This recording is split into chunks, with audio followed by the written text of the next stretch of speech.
আমি সবই শুনছি। তোমার বাবা তোমাকে বিয়ে দিছে জোর করে। আমার তো কোনো দোষ ছিল না। আমার দোষ ছিল? তুমি আমাকে কেন বিয়ে করতে গেছো ভাই? আমার লাইফটা কেন ধ্বংস করতেছো? আমি তো তোমার ভালোবাসছিলাম, এটা কি আমার দোষ বলো?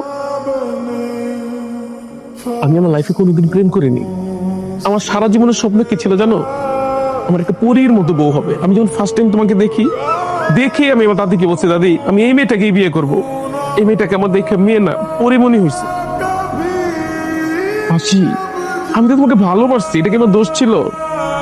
আমি আমি দেখতে ভালো না, আমি কালো, আমি মোটা।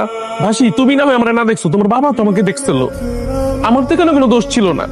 দোষ ছিল তোমার বাবার, দোষ ছিল তোমার, যে তুমি নিজে যাচাই না করে আমার বিয়ে করে ফেলছো।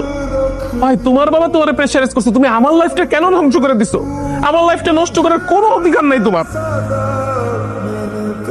বাসি, আমি উপরে যতই তোমাকে বুঝাই যে আমি তোমার উপর খুব বিরক্ত কিন্তু ভিতরে ভিতরে না, আমি তোমার অনেক ভালোবাসি, অনেক ভালোবাসি। আমার জীবনে কোনো মেয়ে মানুষ আসে নাই, তুমি প্রথম, তুমি শেষ। আরে আমি তোমার কাছে পাইতে চাইছি, তোমার কাছে আদর্শ হক চাইছি। কেন জানো? কারণ আমি তোমার ভালোবাসি। আমার যদি এই দেহর ক্ষুধা থাকতো না, 500 টাকা দিয়ে অনেক মেয়ে মানুষ পাওয়া যায়। আমি 5 মিনিটের সুখ চাইনি, আমি সারা জীবনের সুখ শান্তি ভালোবাসা চাইছি তোমার কাছে। সেই ছোটবেলা আছে না, আমি যখন এতটুকু, তখন আমার বাবা মা মারা গেছে। আমার না আগলে রাখার মতো আমার দাদি ছাড়া কেউ ছিল না।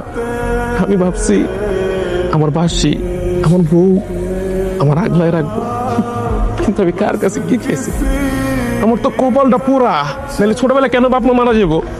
সবার বাপ মা তো সবাই নিয়ে স্কুলে যাইতো, সবার বাপ মা সবাই ঘুরতে যাইতো। আমার বাবা মা কখন আমার স্কুলে যায়নি, আমার দাদি গেছে। তোমার এগুলো বলে লাভ নাই, আমি কারে কি বলতেছি।